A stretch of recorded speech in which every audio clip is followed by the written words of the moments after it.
Situata aktuale ka kohë në fakt, që është pak, si të thuash, nuk ka përparim nga asnjëra palë. Ka lëvizje të vogla, taktike, ne në gjuhën tonë i themi profesionale, suksese taktike, më shumë se sa avancim të trupa për të qoftë nga Ukraina për shirruar territor, po qoftë edhe nga Rusia për ta pushtuar si që kishte objektivin e vetë. Kështu që në një farë mënyrë është një situatë që është pak a shumë e pandërshueshme prej një luftë ngërë që mund të quhet. Po, disa kohësh. Ne në gjuhën profesionale e quajmë pikën kulmore kur njëra nga palët ndërluftuese arrin pikën ku nuk është më në gjendje që të mësoj ose të mbrohet. Në një farë mënyrë të dy palët duket sikur e kanë arritur këtë pikën dhe janë, si thuash, janë mësuar tani me këtë lloj situate dhe thjesht mbajnë këtë situatë, bëjnë përparime të vogla. Sa i përket mbështetjes, është e vërtetë ajo që Shtetet e Bashkuara me administratën e re janë tërhequr disi. Qoftë edhe si mbështetje politike, por më kryesore është edhe mbështetja në terren me armatime dhe me financa. Duhet të presim edhe pak kohë se si që të kthjellohen ujërat, se si do vazhdoj. Sepse flitet që ukrainasit edhe 2-3 muaj janë në gjendje të rezistojnë me resurset që kanë, pa pasur nevojë për ndihmën amerikane. Shiko, Ukraina nuk është se është plotësisht e varur nga ndihma amerikane. Prodhon vetë, ka një industri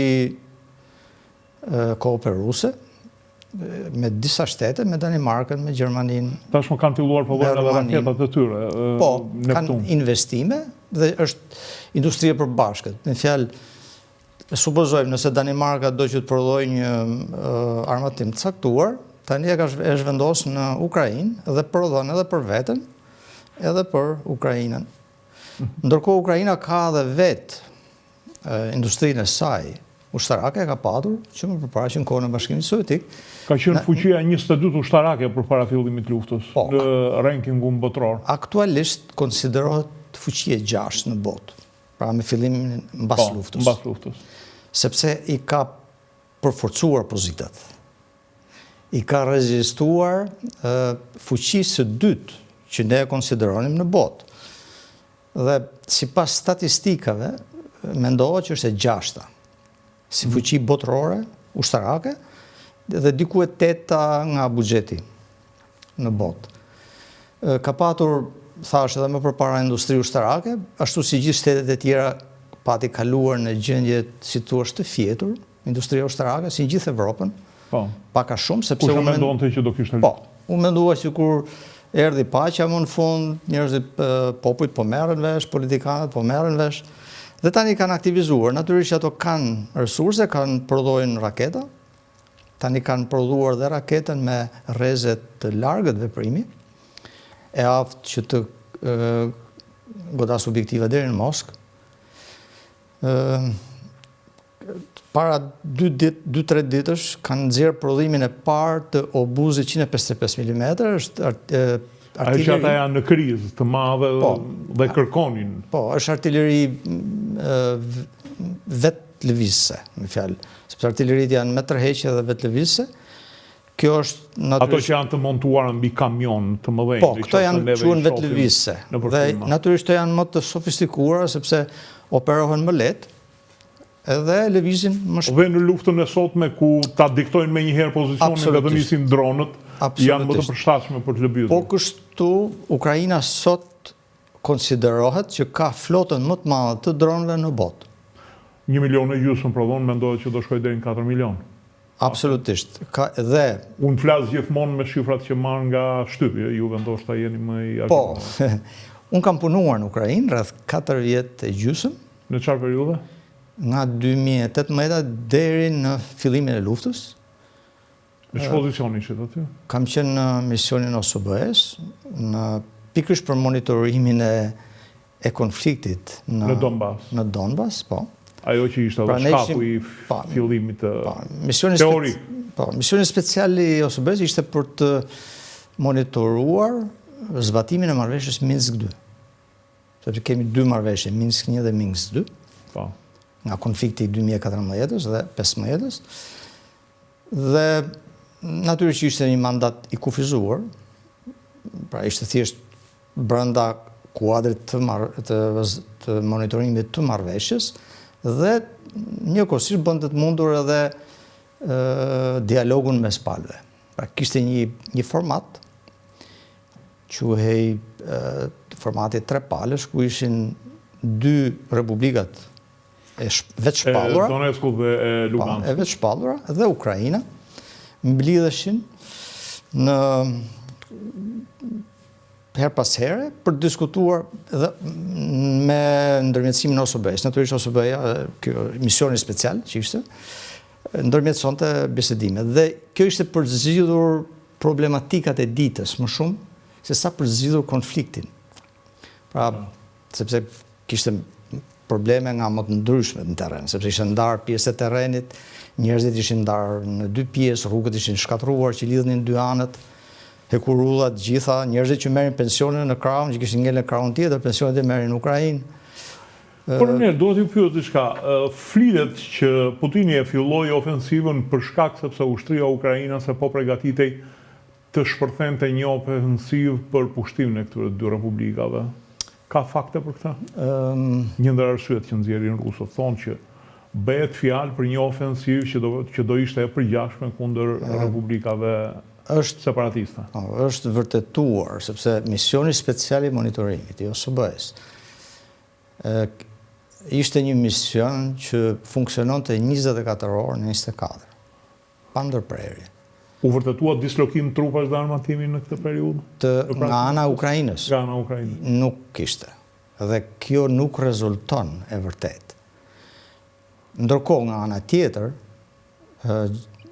diku që në pranverën e 2021-shit, në kufit e Rusis, pati një grumbullim forcas, pikërisht ato forca që kaluan në agresion. 180.000 që grumbulluan në Bielorusi. Afërsisht, sepse me anë të satelitëve, thjesht mund të llogaritej numri nëpërmjet çadrave që ishin të ngritura, sepse njerëzit natyrisht nuk mund të mbrohen dot, dhe prafërsisht mendoj që ishin diku te 160.000 trupa, llogarit dhe 20.000 trupa që mbetën mbas stërvitjes në Bielorusi.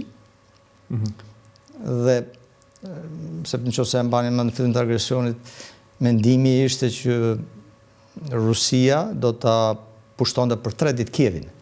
Po, mendoj që do binte qeveria. Po, dhe drejtimi më i afërt ishte pikërisht nga Bielorusia. Dhe ata u ofruan me trupa parashutiste, gati morën edhe Hostomelin. Por nuk u provua, pra paktën nuk ka asnjë lloj prove që Ukraina kishte një qëllim të tillë, absolutisht.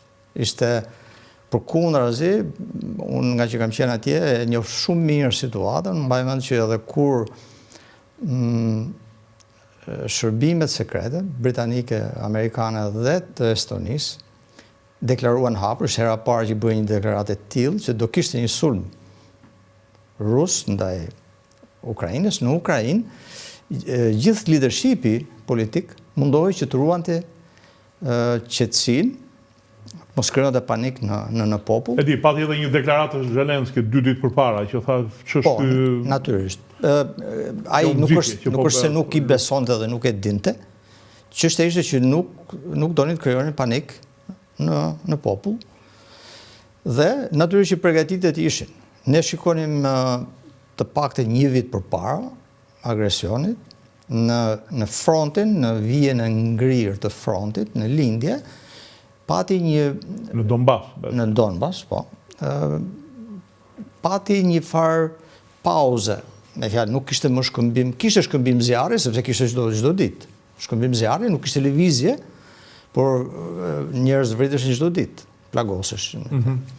Dhe vitin e fundit pati një pauzë, pati një rënje. Dhe ne bënim këto krahasimet, kur bënim raportet dhe analizat, shikonim edhe trendin si kishte qenë. Dhe pati një rënje, dhe kjo ishte një, si thua, ishte një qetësi para shtuhisë. Dhe ajo që duke ishte pikërisht ishte grumullimi i forcave në krahun tjetër nga Rusia, që pretendonte që ishin për stërvitje. Në fakt ato ishin marrë nga lindja, nga armata e lindjes, dhe ishin zhvendosur. Natyrisht ushtarëve nuk u ishte thënë asgjë. Ushtarët edhe ditën e sulmit nuk kanë ditë asgjë se çfarë po bënin. Po, shumë nga intervistat që janë marrë më vonë, ata pretendojnë që nuk e dinin edhe që kishin hyrë në territorin Ukrainës, në kolonat e tyre. Njëri drejtimi ishte thënë, drejtimi të Veriut ishte thënë që do hymë për një stërvitje. Po. Edhe ato mendonin që ishte stërvitje, dhe kur ranë në zjarrin e trupave të Ukrainës dhe po vriteshin, atëherë tha që është kjo stërvitje. Edhe kjo tregon një farë mënyre, është thënë edhe në atë kohë, në fakt, është thënë që Rusia e mori shumë lehtë. Po, mendoj që do të binte me njëherë. Mendoj që do ishte e njëjta situatë si me Gjeorgjinë, që thjesht do bënte një parakalim trupash edhe. Po.